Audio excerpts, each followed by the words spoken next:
When most people hear hedge fund, they instantly picture billionaires in New York yelling into headsets, betting against the economy, and driving Ferraris with license plate that say alpha on them. But here's the truth.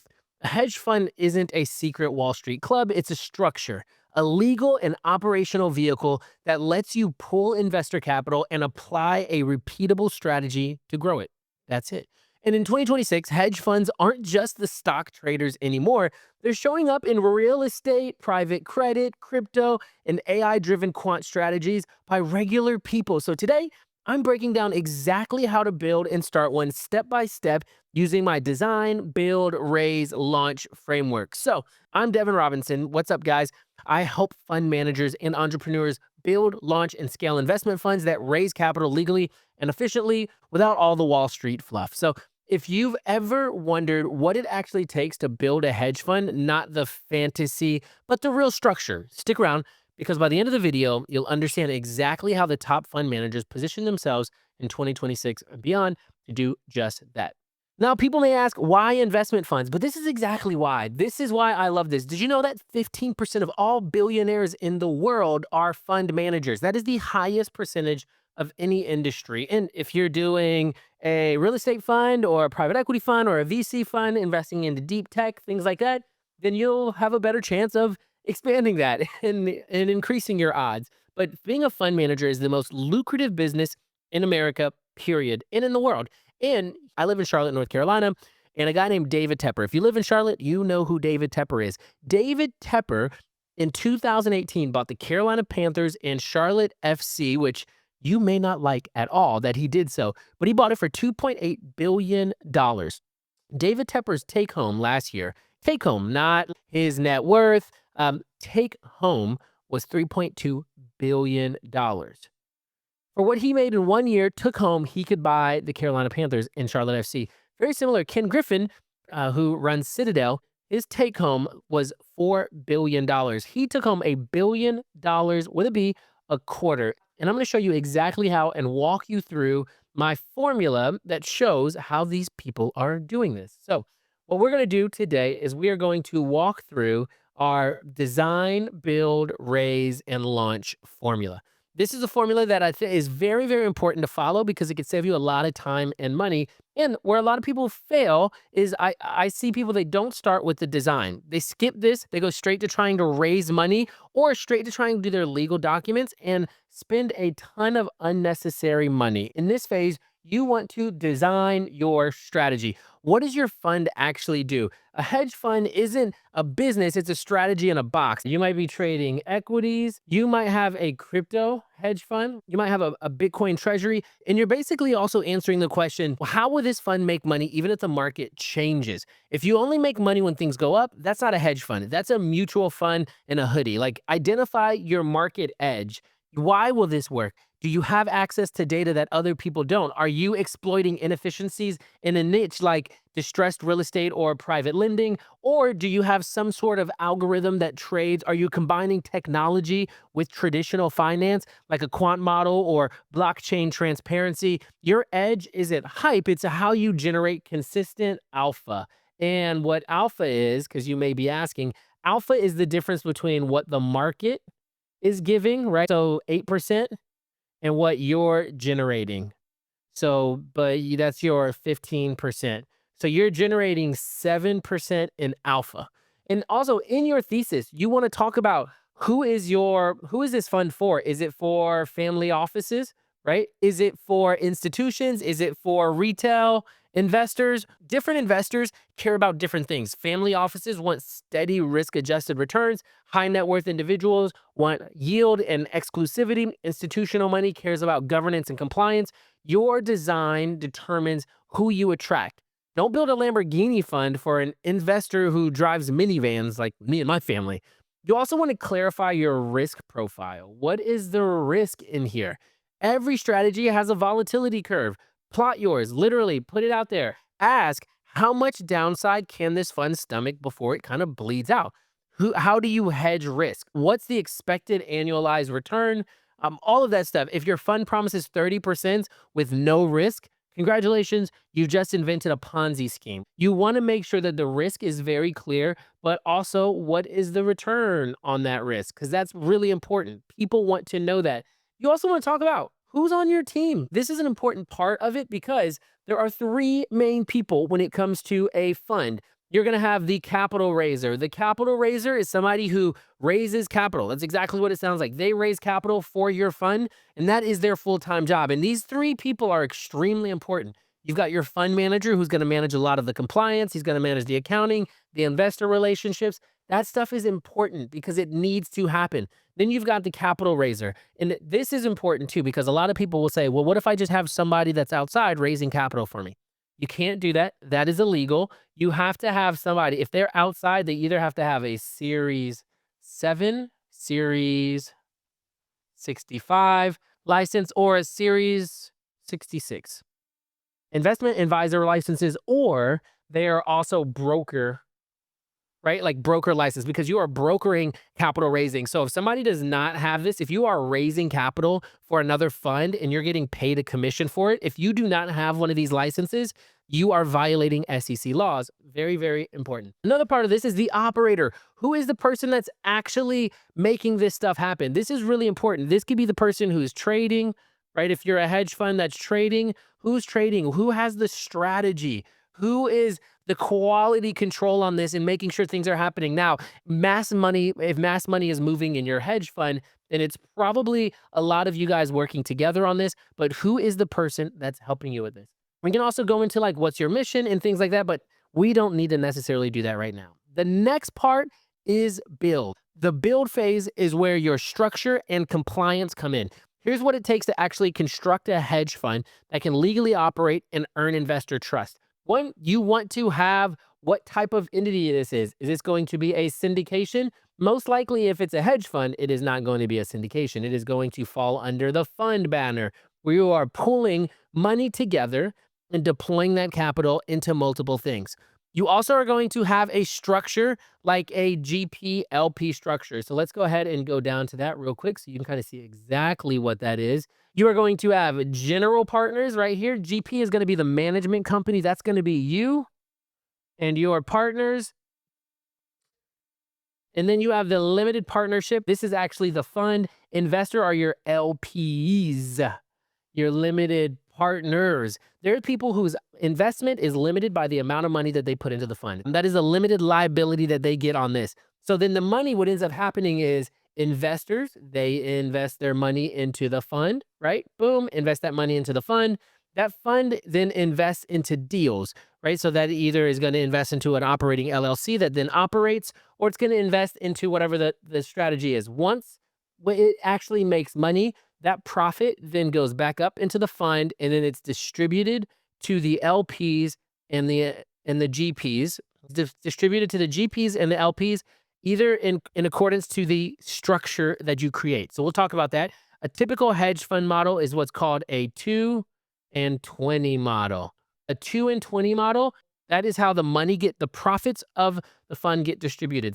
The most common fund structures in the world, they're going to be your Reg D structures right here. Boom. This is your Reg D structure. Then you have your Reg CF. Reg CF is what you see Grant Cardone. Grant Cardone has what's called a Reg crowdfunding. These are significantly more expensive, but they allow you to bring in investments from non-accredited investors with smaller ticket sizes. Reg D, about 90 to 95% of all funds are Reg D 506Bs or 506Cs.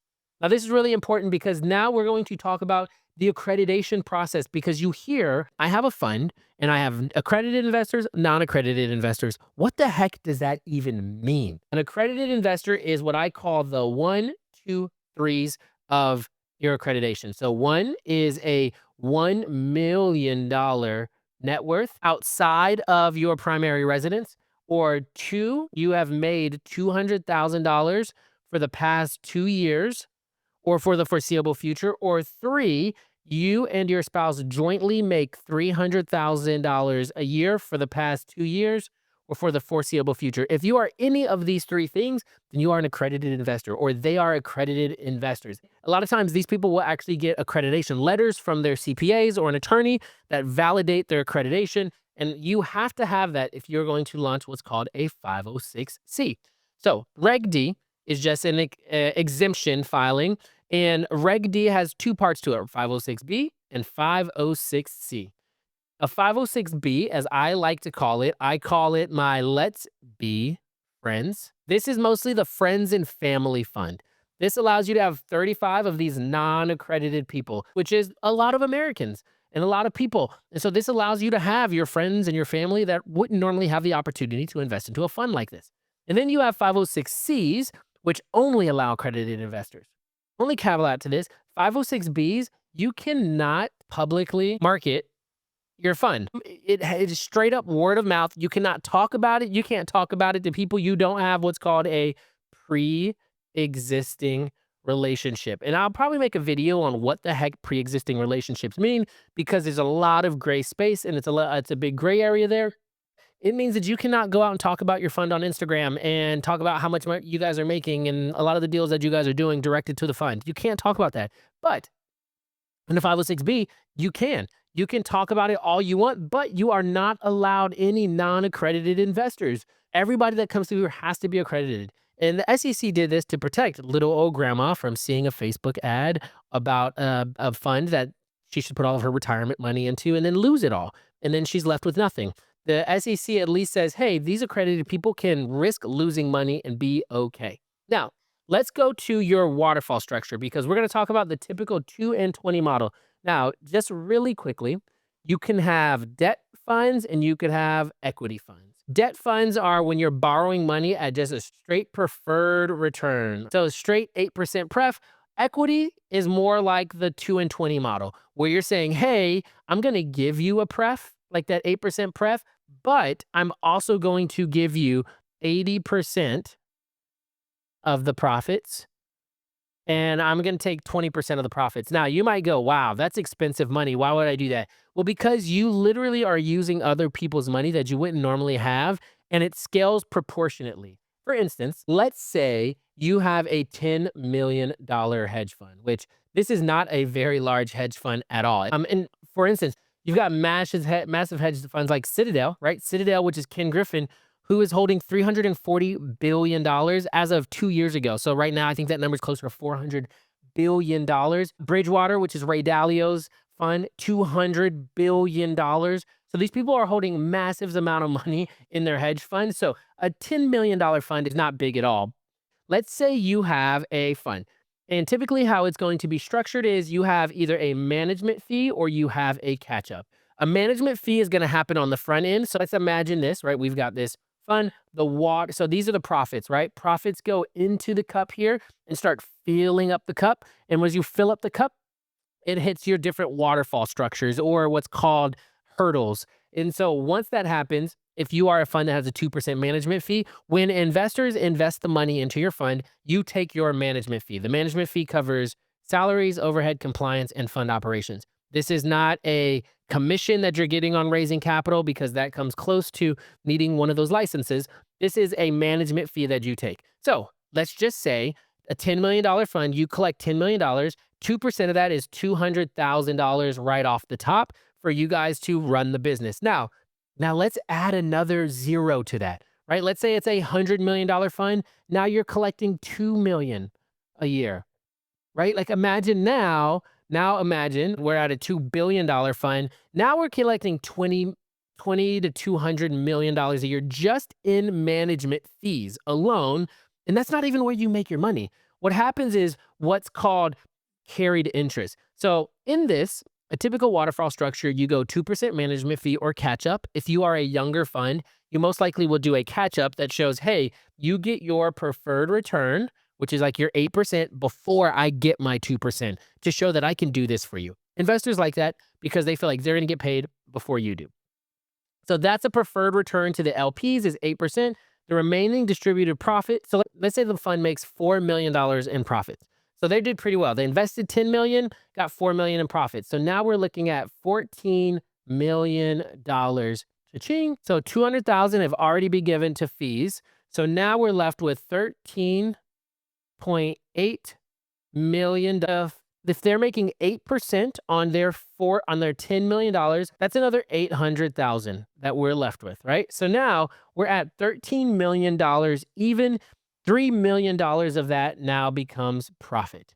So $3 million profit, it's distributed in what's called carried interest. And carried interest is fantastic. Carried interest is actually taxed at a capital gains level, which means instead of being taxed at a 30 to 50% income tax rate, it's taxed at an 18 to 21% capital gains tax rate. So literally saving half in taxes on the part that you make the most money in. So now what ends up happening here is 600,000 of that. If we go right, so we're splitting it 80-20. 20% of 3 million is 600,000. So now you've made, instead of just 200,000, you've made $800,000 on this fund, and the LPs get another $2.4 million.